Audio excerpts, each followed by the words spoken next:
बड'लेण्ड रादाबगिरि बयखौबो बरायबाय। खासियाबारि गोजौसिन फरायसालिनि सनाथि मायथाइ फोरबोआ साननैनि हाबाफारिजों खुंफुंजाबाय। इंराजि 1974 मायथाइयाव गसाइगाव महकुमानि सिङाव थानाय खासियाबारि ओनसोलनि माखासे सानसुमैफोरनि नाजानायाव गायसनजादोंमोन खासियाबारि गोजौसिन फरायसालिया। खासियाबारि गोजौसिन फरायसालिया बे बोसोराव 50 बोसोर आबुं जाफैबाय। बे 50 बोसोर आबुं जानायखौ नोजोर लाखिनानै मैयानिफ्राय जागायनानै दिनैसिम साननैनि हाबाफारिजों सनाथि मायथाइ फोरबोआ खुंफुंजायो। दिनै जोबथा सानाव फुंबिलियाव फिरफिला बिरहोनाय, सनाथि मायथाइ फोरबोनि अन्थाइ खाम्फा बेखेवनाय आरो रुंसारिफोरनि सावगारियाव बिबार बावनाय बायदिनिफ्राय हाबाफारिया जागायजेनो। बेनि उनाव सनाथि मायथाइ फोरबोजों लोब्बा लाखिनानैनो माखासे हारिमुआरि हानजा सोनाय हाबाफारियाबो खुंफुंजायो। बे हाबाफारिखौ दिनै जमदुवार बियाबनि TCLCCनि मासिगिरि निरद नार्जारिया बेखेवनानै होयो। बे हाबाफारियाव बाहागो लानानै बिथाङा मा फोरमायखो आबुङै मिथिनानै लानि फै। जोबोद गोजोनथाव खौरां होननानै बुंनांगोन।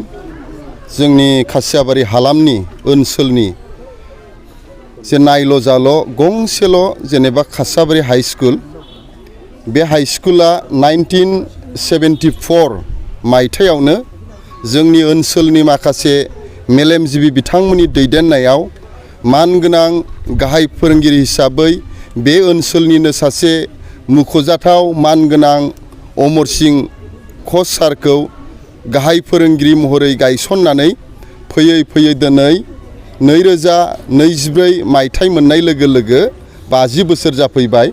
दा बे 50 बोसोर जानायखाय गल्डेन जुबली हिसाबै बे खासियाबारि हाइ स्कुलनि दायो जाय सारा गाहाय फोरोंगिरि महरै दङ, सुसिल हाज'वारि सार, बिथांनि दैदेननायाव आरो स्कुलनि SMDCनि दैदेननायाव आरो मानगोनां बे ओनसोलनि बुद्धिजिबिफोरनि आरो फोरोंगिरि स्टाफनि दैदेननायाव साननैनि हाबाफारिखौ लानानै बे गल्डेन जुबलीखौ फालिनाय जादों।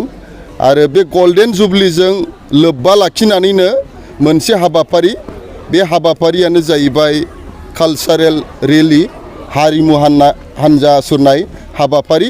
बेखौ दायो जोङो अलरेडि जोङो बानायखांबाय। दा बेनि गेजेरजों आङो बेखौनो जोंनि नैबे खासियाबारि ओनसोलनि हालामनि रायजो राजा आरो फरायसुला फरायसुलि बिथांमोननिसिम जोङो गुरैयै जोङो खावलायहरदों आरो मोनसे मिजिंथि जोङो फोरमायहरदों। नैबे जोंनि खासियाबारि जे फरायसालि, बे फरायसालिनिफ्राय दायो गोबांथार मोजां मोजां मा होननानै बुङो, मोजां मोजां शिक्षा लानानै गिदिर जेनेबा शिक्षा लानानै जोंनि गेजेरनिफ्राय मोजां मोजां गोबां डिपार्टमेन्टफोराव गोबां साख्रि मावलांबाय। बिदिनो जेनेबा फोरोंगिरिफोर जाबाय, गाहाय फोरोंगिरि जाबाय, डिफेन्सआवबो मावबाय, फरेस्टआवबो मावबाय। आरो मोनसे बाथ्राखौ जोङो दिनै गोसोखांबावनो लुबैदों, जोंनि नैबे खासियाबारि हाइ स्कुलनिफ्रायनो मानिजाथाव सासे फरायसा होननानै बुंनांगोन बै समनि आरो दायो दैदेनगिरि मानगोनां जिरन बसुमतारिया बे स्कुलनिफ्रायनो MLA जाबाय।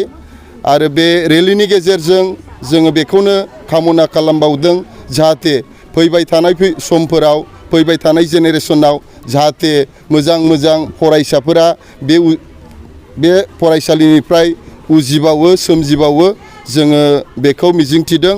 आरो बेजों लोगोसे जाहाथे जोंनि फरायसाफ्रा फरायनायाव गोसो होयो, गाज्रि जानाय लोंनाय, गाज्रि सोबनाय, गाज्रि माखासे आखुथायनिफ्राय गोजानाव थानानै गावनि जेनेरेसनखौ, फिउचारखौ सिन्था खालामनानै जाहाथे फरायनायनि फारसे गोसो होयो। आङो बेखौनो दिनैनि कालचारेल रेलि हाबाफारिनि फ्लेग अफ आलासि महरै आङो खावलायनाय जाबाय। सार, बे समाव नोंथांमोननि मिडियाखौ आङो धन्यबाद जासिग्रोबाय आरो नोंथांमोननि मिडियानि थ्रुयै फंनैसो बुंनो सम आरो खाबु मोननायखाय धन्यबाद जासिबावबाय। दा गल्डेन जुबली सेलेब्रेसनखा मैयानिफ्राय जाबाय, दिनै नैथि दिन, दिनै गेवलां मेल जागोन आरो फुंनिफ्राय जोङो दानो फिरफिला दिखांनायजों लोगोसे जुबली खाम्फा बेखेवबाय आरो रुंसारि जानायफोरनो बिबारबो बावबाय आरो लोगोसे बिनि उनावनो जोङो रेलि, कालचारेल रेलिखौ खालामबाय। बे जाहैबाय 50 बोसोर जानायखौ जों जावथि जुगिया लाखिनो थाखाय गोसोखांनो गोसोखांथाव मोनसे सान हिसाबै फालिनो थाखाय बे हाबाफारिखौ जों लादों। जोबोर गोजोननाय मोन्दों बयबो रायजो राजाफोरजों लोगोसे बे ओनसोलनि गेदेमाफ्रा बे गल्डेन जुबलि फोरबोखौ खुंनायाव हेफाजाब होबाय, मदद खालामबाय, रां रुफाजों मोदोमै मोखाङै बयबो हेफाजाब होदों आरो गासै फरायसुला फरायसुलिफोरजों लोगोसे फोरोंगिरिफोर आरो फोरोंगिरिफोरजों लोगोसे गथ'फोरनि बिमा बिफाफोर गारजेनफोर बयबो हेफाजाब होबाय। बिथांमोन बयनिसिमबो आङो गाहाय फोरोंगिरि जानानै बयनोबो अननाय सिबिनाय आरो गाहाम हामलायथिखौ बे समाव बावहरबाय। दानो नैथि हाबाफारियाव दङ जोंहा एलुमनि मिट, एलुमनि पेरेन्टस, टिचार्स, स्टुडेन्टस गासैबो मोनसे मिट दं।